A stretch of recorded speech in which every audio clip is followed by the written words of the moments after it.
the ethics committee said, you can do a carer study, but you can't ask the dying. So we actually did a carer study. We did 3 hospices and a nursing home in this country, and we did 3 hospices in Rotterdam to get a cross-cultural component. It's not very cross-cultural, but it's just slightly different, a little bit further away. And we found the most fascinating things. And so it's allowed us to put together a measure of the sorts of things that you can expect. The first thing that you may get is a premonition.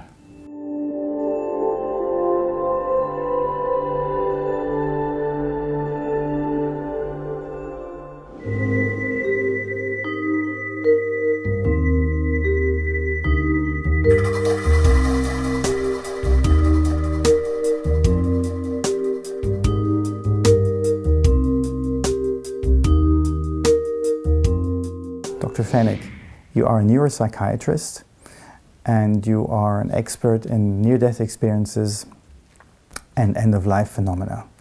Before I ask you about that, what is a neuropsychiatrist? I'm a neuropsychiatrist, and that means that I'm trained in neurology and psychiatry. And I've done that for many years. But it's a perfect position to be because you're between brain and mind. So you can see both sides of the field and understand them much better than if you were just a psychiatrist or a neurologist. What does your daily work involve? The day job that I had was dealing with people who have brain damage and the psychological problems that flow from that. So I dealt with epilepsy, and I had large numbers of patients who had seizures. They had altered consciousness of various types. So one can use epilepsy as a model of how the brain works. And that was great. But in my research, they were very wide. I was interested in sleep. I was interested, as the equipment came in, to look at brain structure. But first of all, I was interested in the electrical activity of the brain, EEG.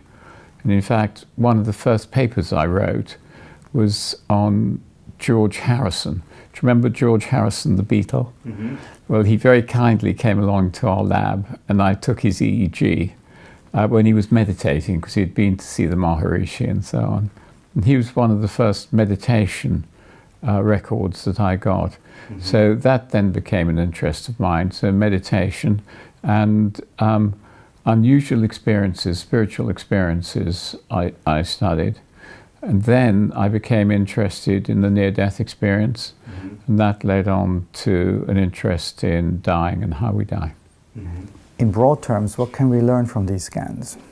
So how does neuropsychiatry help us understand people?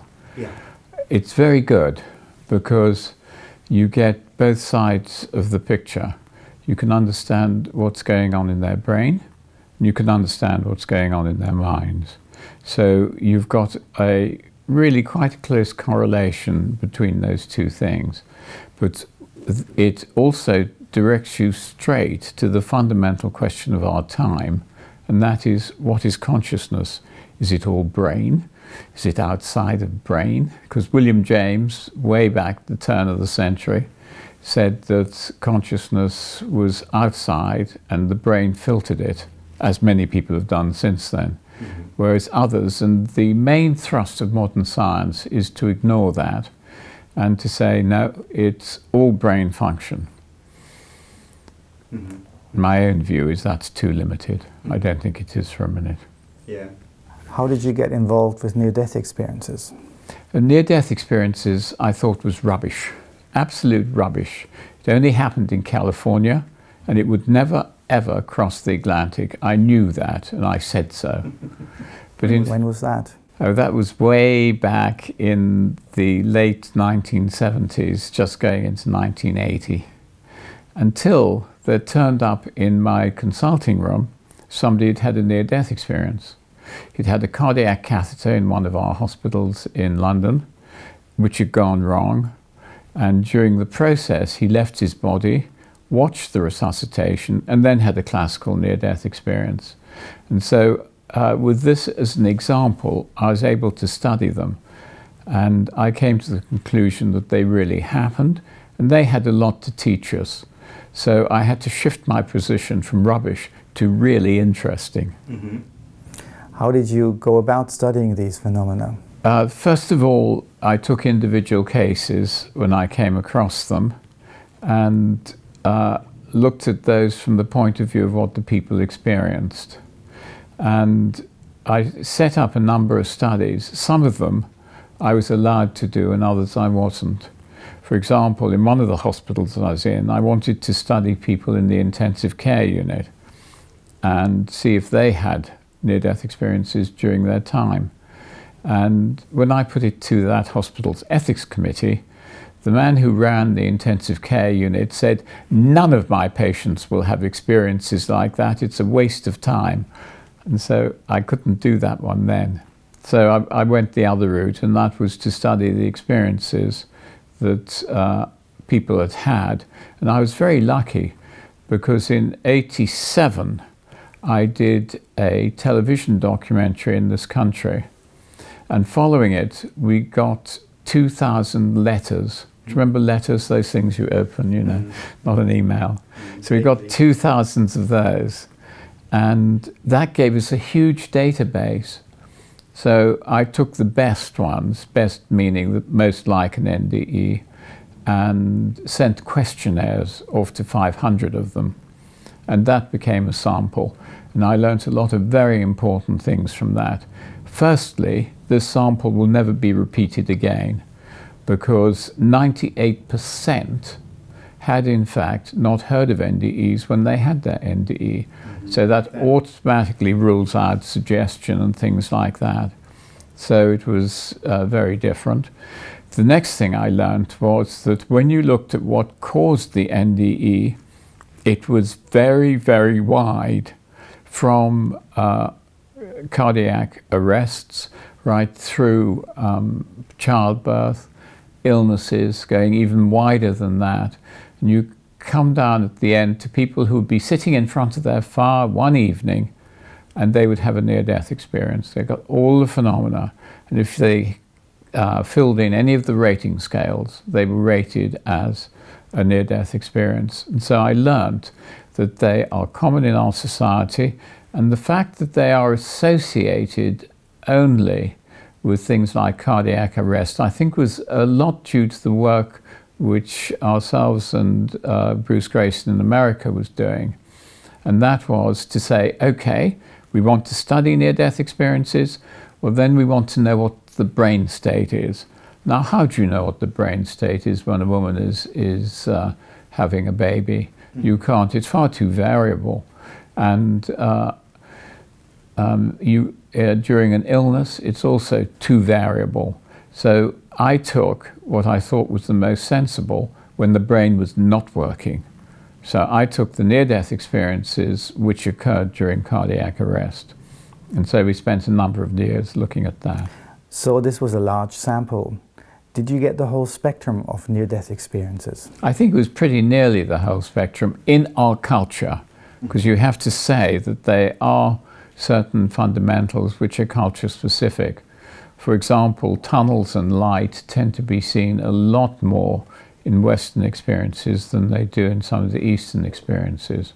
And if you take hunter-gatherers, the experience itself is quite different.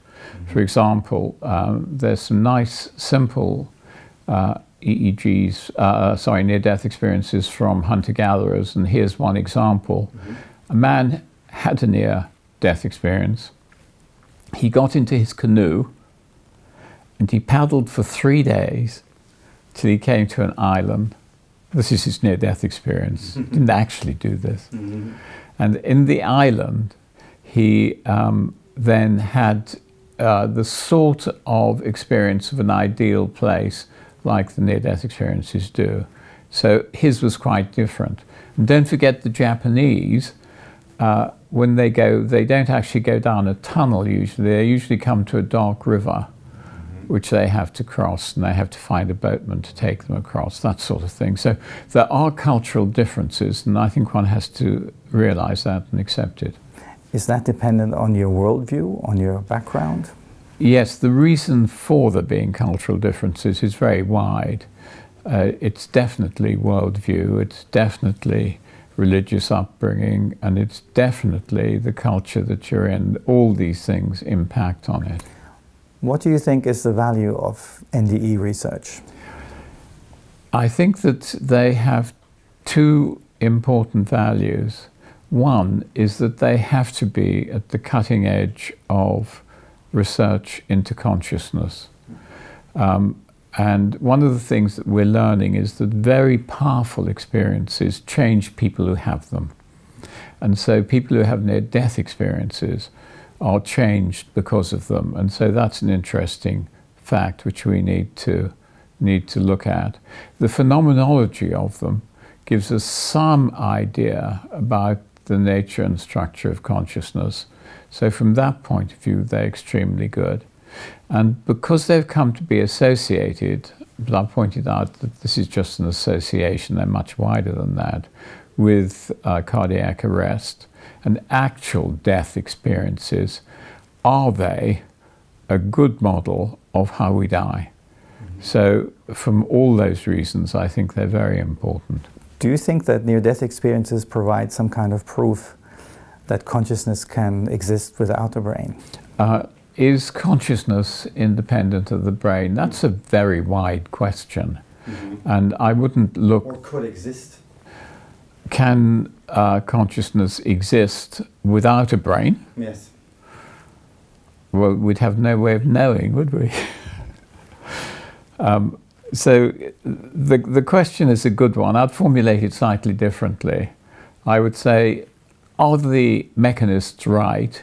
Is consciousness secreted by the brain as the liver secretes bile, that sort of thing, or the kidneys urine? Is it a product of brain function, or is it in fact a filter in some way, that there is in fact a transcendent reality out there that is filtered by the brain, so we get a reduced picture of it? And I think those are the two questions. I mean, I know what my answer is, but it's not the usual answer. Why is that? Why do I believe that consciousness exists beyond the brain rather than that it's secreted like bile in the brain? The answer to that is that why would you think it was only brain function? And if you look at the arguments which are put forward, there's got to be a very high correlation between brain damage and the changes in the mind and in the capabilities and so on of the person who's damaged. There's got to be a very high correlation, but that doesn't say anything about causation, because causation and correlation are quite different. And if you want a really good authority for this statement, you can think about Penfield. Penfield was a very, very well-known neurosurgeon from Canada. And Penfield put electrodes in the brain. He's one of the first people to do it. Got a very good idea of how the brain functioned and how it was connected together and so on. So he spent his life actually looking at the brain. And at the end, he wrote a book about what did he think, what is mind. And he came to say, there's absolutely no doubt that neurons communicate with each other in very complex ways, and complex ways we don't understand yet. But the energy of mind is different. And so however much you study the neurons, you will not in fact get to the energy of mind. So it's a different dimension altogether. Now that's from somebody who spent his life studying the brain. But on the other hand, you can get philosophers like Dan Dennett, who says it's all brain. I was sitting next to Dan Dennett at a conference once, and I said, Dan, you don't really believe that, do you? When we understand the neuron, we'll understand consciousness. He said, absolutely. When we've understood the neurons, then there will be nothing left. Maybe a little smidgen like that, but that's all. It's only the brain, and that's so you've got the two camps. And each camp will in fact put forward evidence as to why they're right. But of course I sit in between. The brain is enormously important, has great functions, but it can't explain consciousness. But there is only one theory in this whole world of what consciousness is, and this is Stuart Hameroff's and Roger Penrose's theory. And this is that the brain, in the microtubules, these are structures within the brain, acts as a quantum mechanical computer, and that it is within that collapse of the wave function in the tubules that consciousness, undifferentiated, unattached, arises. So think of the huge matrix of the brain and these little points of consciousness coming into the brain. Then, of course, consciousness is woven into the brain and into the circuits of the brain, and then you build it up into self-consciousness. Now, that is about the only theory I know that actually allows consciousness to arise in any way at all. So it's an important theory. You've written a book about the art of dying and describe a number of end-of-life phenomena. Can you tell us about them? I have written a book called The Art of Dying, and I wrote it because I asked a question, and it came right out of the near-death experience research. The research said that you go down a tunnel in our culture, you meet a being of light, you go into this transcendent reality where you meet dead relatives and spiritual beings. You may have a life review, then you'll come to a border, which if you cross, you know you're going to die. So it's a perfectly valid question to ask. Is this near-death experience a model of what will happen when you die? So we can actually do that. So how do you validate that model? Well, what you do is you find out what the mental experiences are of the dying. Now, in 2000, when I started on this research, you could go into PubMed, one of the main medical databases, and ask questions like, how many people have published papers on deathbed visions? There are only about 5. What about end-of-life experiences? Maybe 1 or 2. And so you could become a world expert, you see, very quickly. You only had to look at 7 papers and you knew the literature. And so what I'm saying is that there wasn't anything there. So we went along to our ethics committee and said, could we please talk to the dying so we could get some idea of what the process of dying was like. Now, this was way back in 2000. And they quite rightly said, I think, no, because you may disturb the dying. Now, why did they say that? They said it because nobody had ever done that before, and they actually didn't know. So we had to change our tack. We had to do a carer study. Now, if you go into a hospice, it's less so now, but very strong then, you find that it's divided into bands. There are the nurses who are in touch with the patients. They see all the phenomena of dying, and the doctors who aren't and say it doesn't occur. So there is really quite a significant difference between these two. And I have some really interesting stories about this gap between the medical and the nursing staff. As I say, it's less now. Yeah, tell us. I'll tell you why I did it, then I'll tell you the stories afterwards, because it makes more sense that way. Yes. The ethics committee said, you can do a carer study, but you can't ask the dying. So we actually did a carer study. We did 3 hospices and a nursing home in this country, and we did 3 hospices in Rotterdam to get a cross-cultural component. It's not very cross-cultural, but it's just slightly different, a little bit further away. And we found the most fascinating things.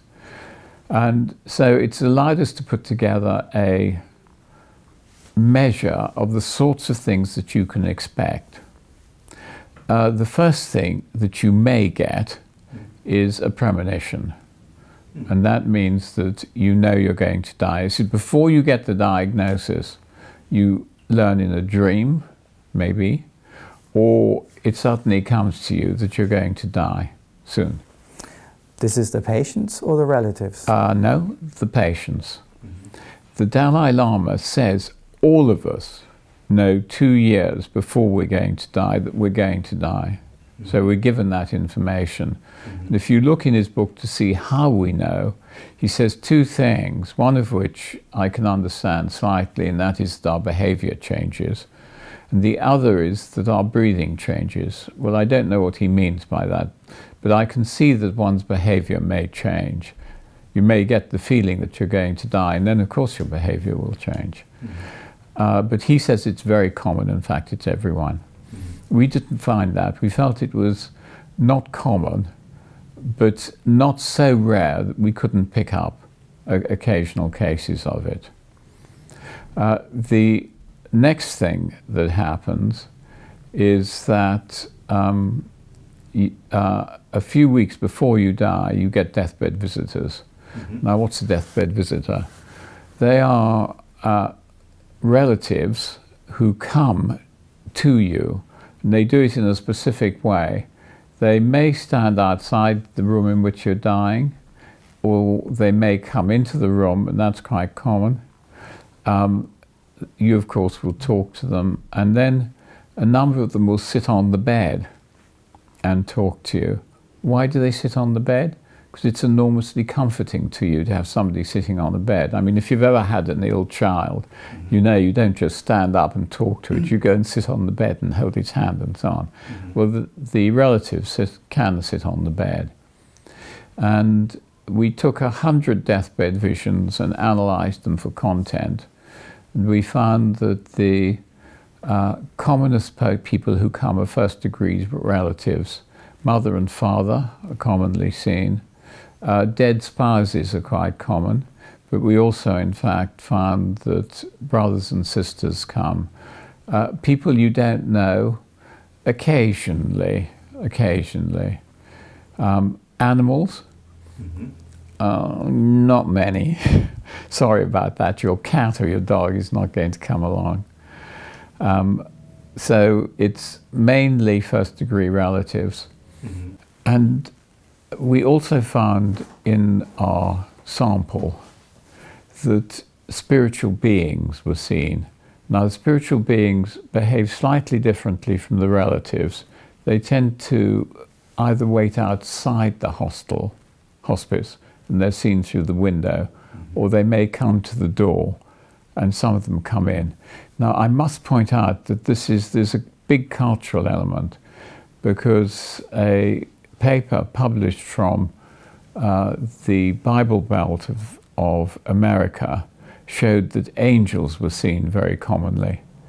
Now, in our sample, only 3% of people saw angels, so it's much smaller over here. So I think there is this cultural component to it. So there are visitors and spiritual beings. Are there any other phenomena around death? As you go closer to death, you come into the next stage, and in fact these need to be changed now a bit, but what we initially found was that you went into a different reality, a spiritual world, and then you came back again. So this was as if you were getting used to the spiritual world, so you went into it and came back and went into it and came back. And it was very important for the people who were dying. And now that is changing. And I want to talk about Monica Rentz's theory on this because it's absolutely vital. Monica Renz is a theologian in Switzerland, and she has had a lot of contact with the dying, and she's published 3 studies now with cancer patients who are dying, and one study was, I think, with about 60 patients, another one was 240. She's just recently done a dual hospice study. Now what she finds is that what we said was correct. People do in fact go into this other reality, but we come now to the dying process itself, which is enormously interesting and important, and we all need to learn this. In fact, we should be taught it in school. And the way that dying, I think, it's like this. Deathbed visitors come, fine. Then, at some moment, you realize you're going to die, and it hits you hard. We're not coming back, guys. This isn't a getting well process, it's a dying process. And that then leaves you in a very difficult position because you've never come across that before. You've always had some control over something, you now don't. And so you have to start giving everything up. This is absolutely fundamental. You have to give up the fact that you're going to go on living. You have to give up your wife. You have to give up your cat and your dog. You have to give up your children, your family. You have to give up your house and your job. You've got to give up everything. And if you don't, you remain attached. Now, attachment is the most difficult thing when you're dying. If you could give everything up, you'd have a very smooth transition. You go from this pre-transition, where you're attached, to transition, which is a sort of intermediate one, to post-transition. And in post-transition, you in fact have given everything up. And you go more and more into the spiritual domain, which I've described to you. And it's just like that. Until at the end, you've lost your ego, you've lost that part of yourself which has differentiated you, and you become what's called non-dual. That means that you do in fact merge with the universe. You have already lost all your trappings of being a body and a person, and you've just got this non-duality which is merging with the greater cosmos behind. So the idea that you're going to retain a lot of the things that you have in this life when you go there. You're now going to see my mum and say hi. Probably not, but you could see your mum, I don't know. But in fact, you will become universal. So that's what the data shows. And the data shows that if you don't give up all the things to which you're attached, then you have a very difficult process in dying, because you've got these two processes, the one of fusion with the greater beyond, the other pulling back into the limited. Do you see? And what happens then when the dying is more difficult? Yeah. Then you have what is called spiritual restlessness. It's not a pleasant state to be in, because you've got a lot of anxiety, and all the time you're being pulled back, you're being pulled back, you're being pulled back. It's not pleasant. So you ought to know this. So when you go into a hospice, you should have a lecture on the fact that you're going to give up everything. And so that takes you up to the dying process. Now, before you die, I just want to add one other set of phenomena, and these are called terminal lucidity. Terminal lucidity is when the Victorians used to call it late awakening, essentially. And what it was is that you suddenly sit up in bed, say hi to the people around you, Actually, you don't say hi, you say goodbye, because you know you're dying, and then you lie back and die. Now, that's interesting enough, but it's much more interesting than that, because people who are paralyzed and haven't moved maybe for a year, been in a long-term care home, they can sit up and do it.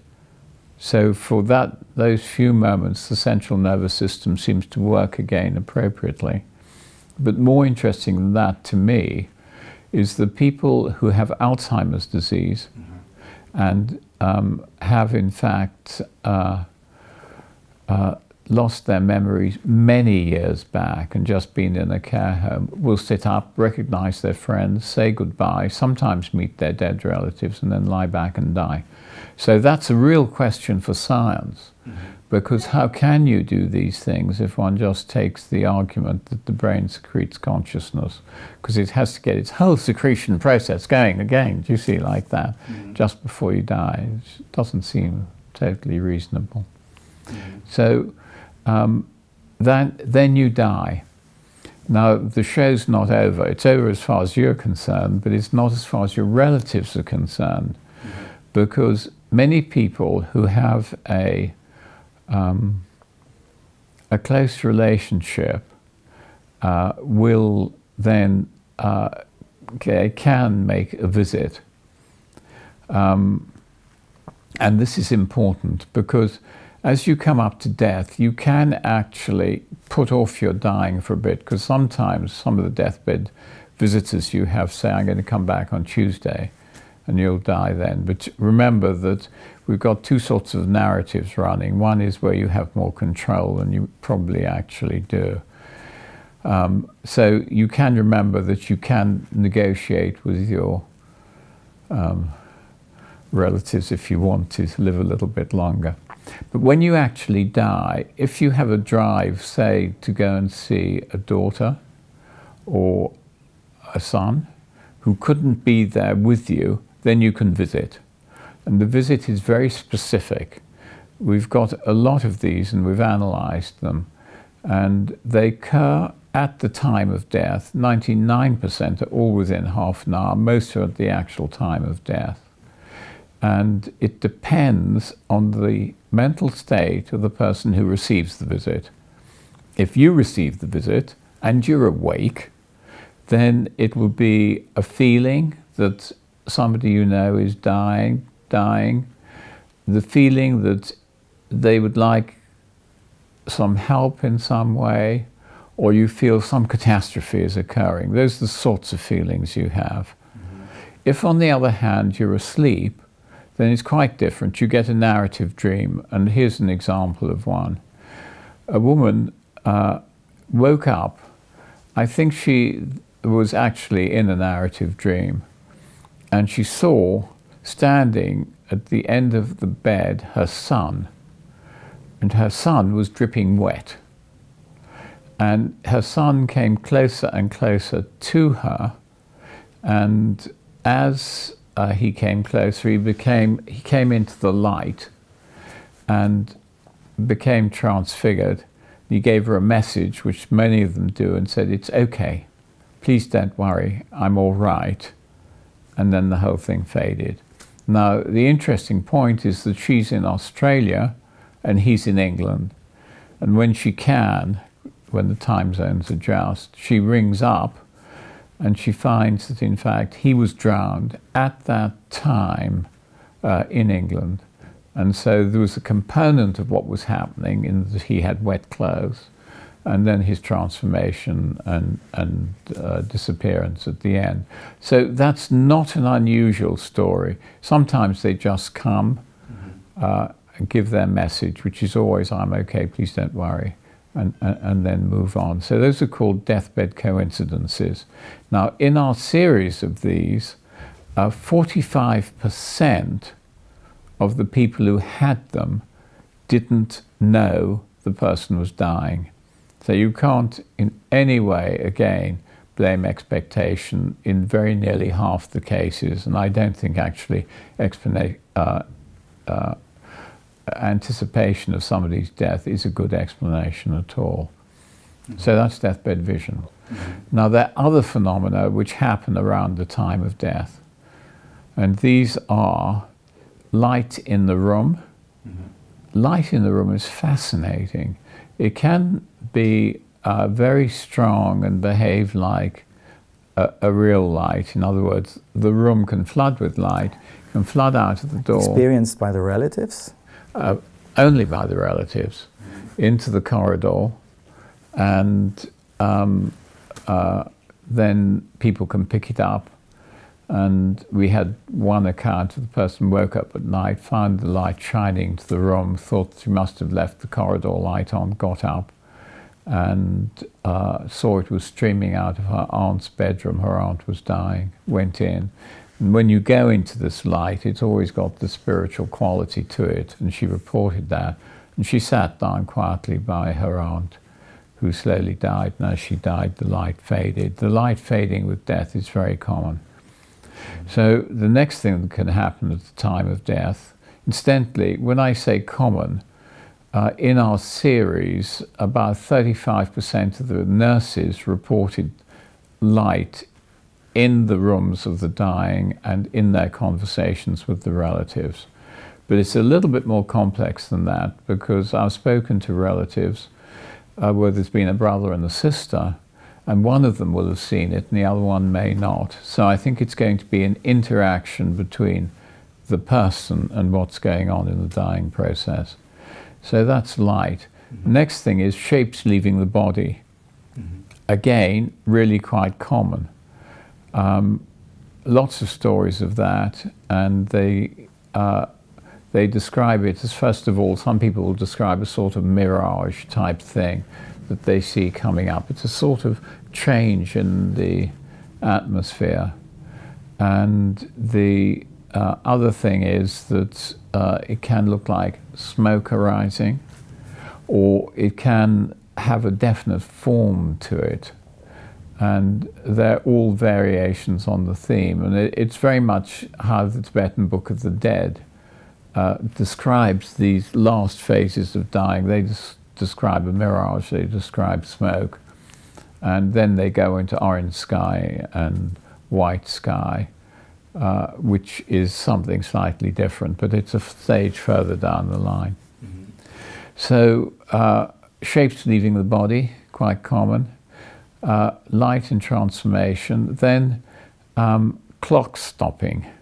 Do clocks really stop? Well, the answer is yes. How do we know? Because people say their clocks stop at the time of death and show it. But what interested me is, okay, so I accept the pendulum clocks, you know, long case clocks, stop, because you could see that, sort of got a nice mechanical feel to it. But do modern clocks, which are LEDs, do they stop?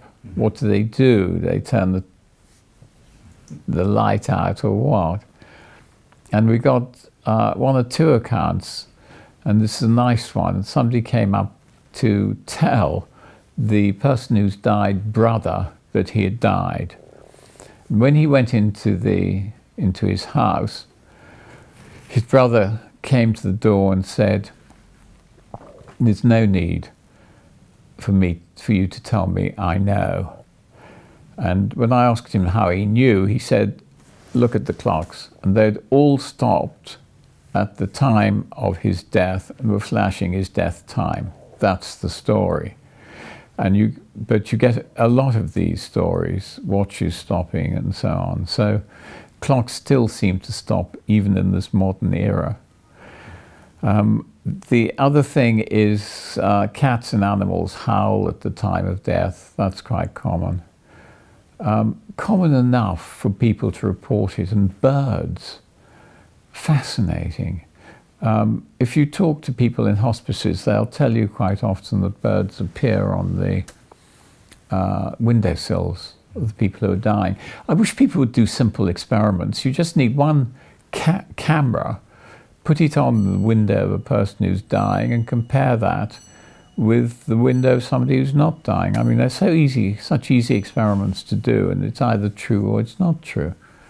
So birds are commonly seen. There was a village in Massachusetts that described a guy who was fond of owls, and when he died, a white owl came and sat in the village tree, and well documented, and they don't have snowy owls there. And the owl stayed there until his funeral, and after his funeral it flew away. What does that mean? Don't know. What more cases? Witnessed by others? Witnessed by others, yeah. So these are all things that happen. Do you have a sense how frequently these things occur? Well, we did in our surveys, we always asked what the frequency was. You can do it in two ways. You can see how common it is in the sense that if a lot of our carers saw it, it's probably a lot more common than if they didn't. And so I can give you frequencies very easily talking to carers, and deathbed visions were about 50%. But since we published these papers, other people have been doing it, and they have done it two ways. They have done it by looking at the charts, in other words, doing a chart review. So seeing how many times people have said they've seen deathbed visitors and so on, or seen any of these things. And the other way is to ask the dying, if you're in that phase, or ask the carers actually, or the relatives. And it goes way up into the 80s. It's probably very common, but people just don't report it. And certainly we know that in Monica Rentz's study, 90%, that's almost everyone, will go through this phase of going into this alternate reality and back again, and will have to give up everything and go towards non-duality. So it's enormously important. How can we achieve a good death? I'm driven now, with all the experience I've had, by Monica Rentz's work.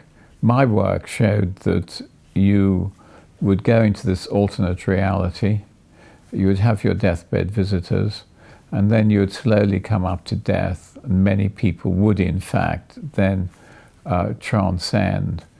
I've got two stories on this. One is a great friend of mine, Thetis Blacker, who's a religious painter, and I had an agreement with Thetis that when she died, she would let me know. And if I died before her, I'd let her know, so that we could in fact discuss the dying process, because we'd talked a lot about it. And she died before I did, because I'm still here and she's not. And she described what it was like for her. And she said as she was coming up to death, this was just a week before she died, she had a river of love, golden love and light, which flowed through her room and through the hospice. And that sort of phenomenon I can see probably occurs quite often, but people aren't asked about it, in other words, and they also, I don't know how to incorporate it into their worldview, but that sort of thing. And another one, which is an amazing book, he's written a book about it, and this is Paul Robertson, the leader of the Medici Quartet. And he and I knew each other very well, and Paul had a near-death experience. And in his near-death experience, he catalogues the point of dying. He says that he gave up his body to join with the universal consciousness, joyfully, happily, and willingly.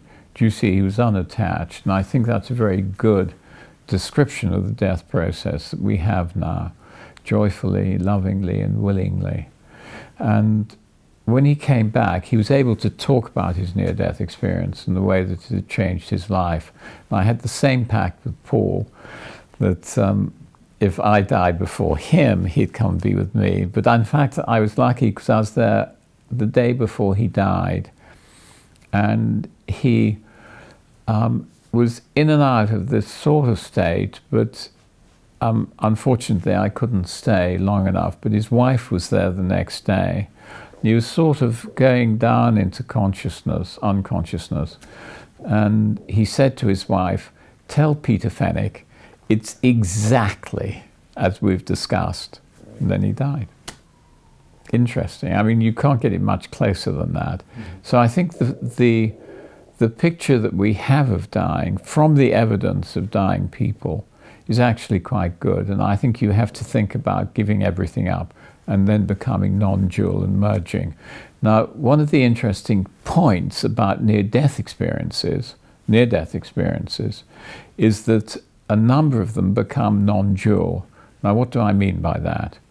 This is in consciousness research, and it's one of the most interesting points of consciousness research. And that is that as you go on the awakening process, in other words, changing your level of consciousness and becoming more widely conscious, you in fact have one or two features. You lose your narrative self. You know there's little bits of you that chats to yourself all the time. That goes. Next, you're always in the moment. You're not in the past, and you're not in the future. It doesn't mean anything to you. If you ask them what is the world, they say, well, it's here now, this is it. What about what it was like? It's not there, it doesn't exist. And same for the future, what's to come. So you're just in the moment. And the other thing is you're unbelievably happy, and you're also tending to be transcendent as well. Your persona is not in the narrative voice and here. It's that you have become non-dual and are merging with reality. And there's a man called Jeffrey Martin in the States, and he's collected 1,500 cases of these. These are ordinary people who've done it. So we know the state exists, and we know how it exists. And the link with near-death experiences is because of the non-dual features in the near-death experience and in dying. The question is whether they're the same or not, or whether people might become non-dual in the near-death experience. And the answer is yes, they do. And how do I know that? Because I've spoken to people who have had near-death experiences. Actually, it's only two, but I only need two, who describe the non-dual state. So you can get a shift in your level of consciousness when you come back from a near-death experience.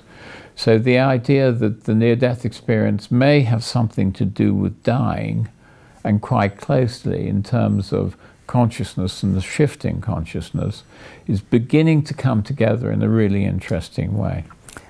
Do you think there's any connection between the way we think and the way we live our lives and the way we experience our death and what comes after?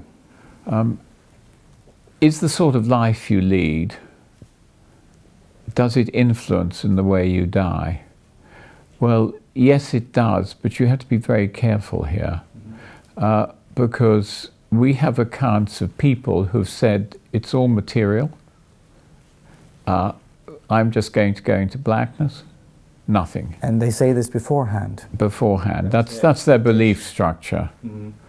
And what is quite clear is that as they come into the death process, they've all given up that idea, and they all start looking forward to what's what's happening to them. And they don't say they don't believe in anything anymore. The sort of things they say, one woman who was absolutely sure that there was nothing there, kept on waking up from a coma saying, come on, get on with it, because I want to move on, do you see? And that was quite different from what her stance was. So if you have a strong belief in angels, will you see angels? Probably. That's what the south of North America shows, the Bible Belt. They show that. If you lead a good life, will it be different from a bad life? And I'm going to just reframe that a bit. If a good life means that you're not strongly centered in yourself, in other words, you're thinking about other people and doing things like that, then when you come to this phase of giving up, you can give up much more easily because you're not centered. And the other thing is guilt, because guilt is something which holds up. People find it very difficult to give up their guilt. All those terrible things they did and they feel guilty about, they're very difficult to give up. And so if you think of somebody who's committed a lot of crimes and they feel guilty about it, then they'll have a lot of difficulty giving up. And so my colleagues ask me, what happens if you're a psychopath and have no guilt? I don't know. I've never seen a psychopath die, but I assume they may do it very easily. I don't know if they can give everything up. So it's going to be related, the quality of your life is going to be related to your capacity to give up. And this is going to be how self-centered you are. The more self-centered you are, the more difficult it's going to be to give it up. Mm-hmm. The cliché we often find in movies and in literature that a good person has a good death and the bad guy has a bad death. Is this what you observed in your research? How I've described it is arguing from death in normal people and death in people who have spiritual anxiety as they come up to death. So the people of spiritual anxiety are those, in fact, who are attached, and those who are free aren't. And so you can argue from that statement to if you're loaded with guilt or unable to give up your persona or your possessions or anything, those are the people who are going to have a difficult death. So it sort of fits in a bit with literature, but not quite. It's just got this twist that you have to be able to give up. So let's assume you're a billionaire, you smile at your friends and say, it's all yours now, and give it up and sink into death, fine, no problem. Many of my colleagues, many doctors would say these are just hallucinations. What do you say about that? So people say all these things that we were finding in the dying are hallucinations.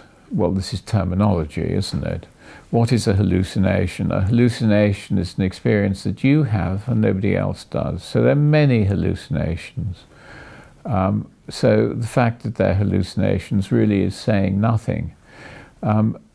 But if you look at the data, then people, relatives in the same room, quite often, no, not quite often, rarely see the deathbed visitors, but they do see them. There are quite good accounts. Children see them more than adults, and occasionally the hospice nurses see them. So on that ground, they're not hallucinations in those cases. So why are you going to say some are hallucinations and some aren't?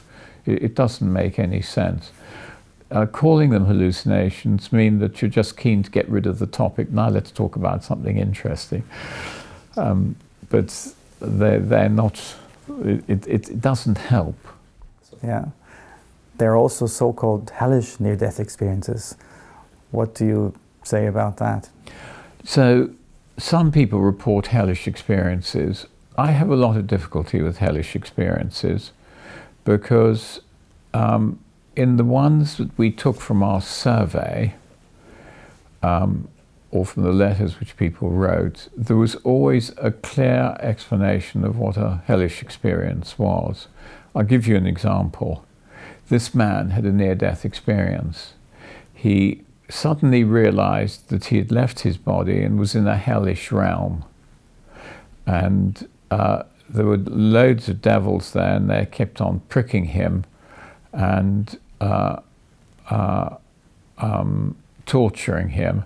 And he knew he was in the hellish realm because he could feel the flames of hell burning him. Now, as he got better, because he was in intensive care, he realized that hellish experiences were, in fact, coming from the heating pad he was lying on. And that led to a misinterpretation of the heat sensory data.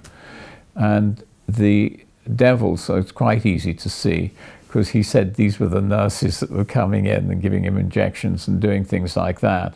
So that was his interpretation. So this was an illusory experience.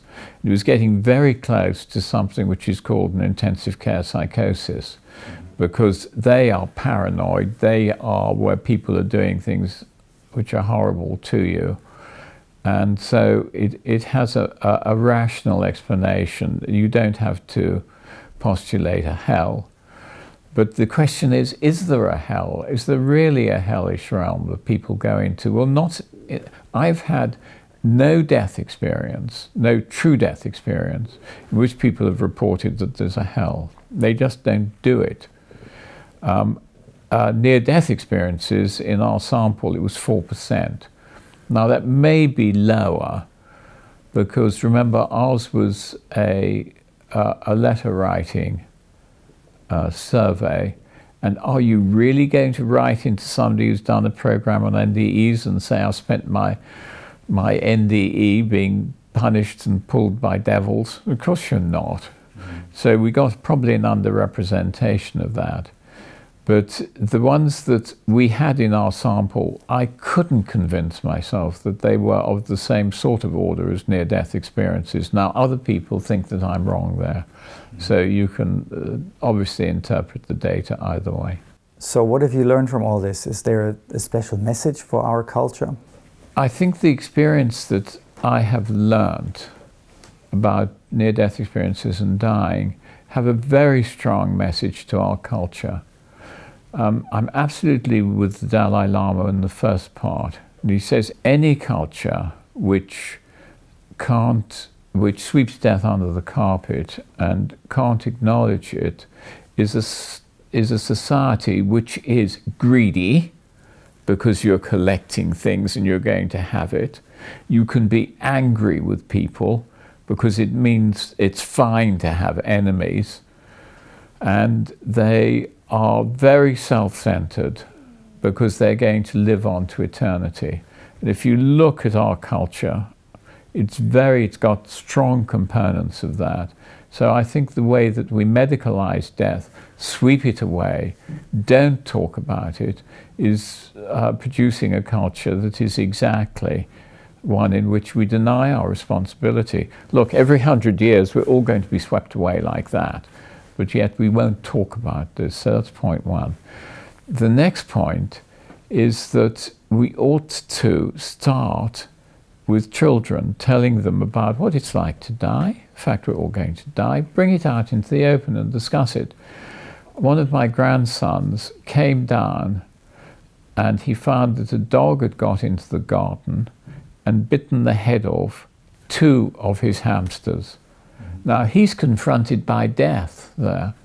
These things that he loved dearly have just been destroyed. And so it raises questions.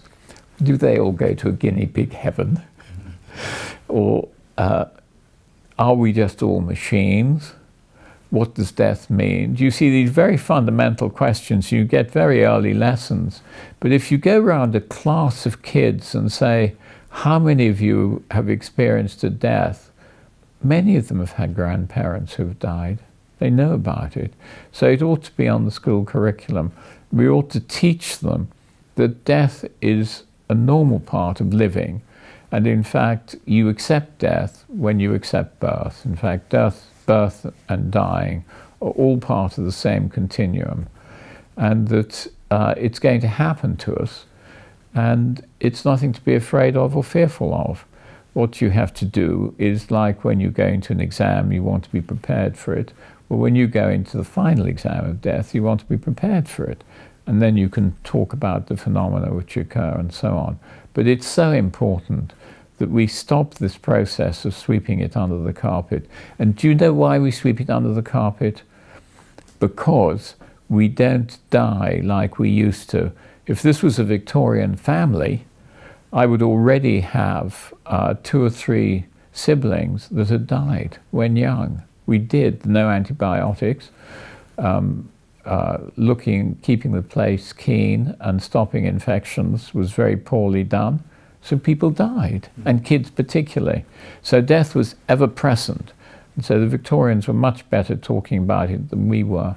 Have you ever seen a hearse going along the road in our culture now? What's it followed by? Cars at a distance behind it going slowly? No, they've all got their fingers on the horns. Come on, move on, get on. It's not respected. Do you stand with your arms crossed and your head bowed when the hearse goes by? No, of course you don't. You've got many things which are much more important than that because you don't value death. Simple as that. And it's very important. Nothing strange about it. We're all going to do it, so we might learn about it. Simple. Dr. Fenwick, thank you very much for your time and your interesting insights and the wisdom from your research. Thank you very much. Well, thank you very much for your questions. Thank you. Pleasure.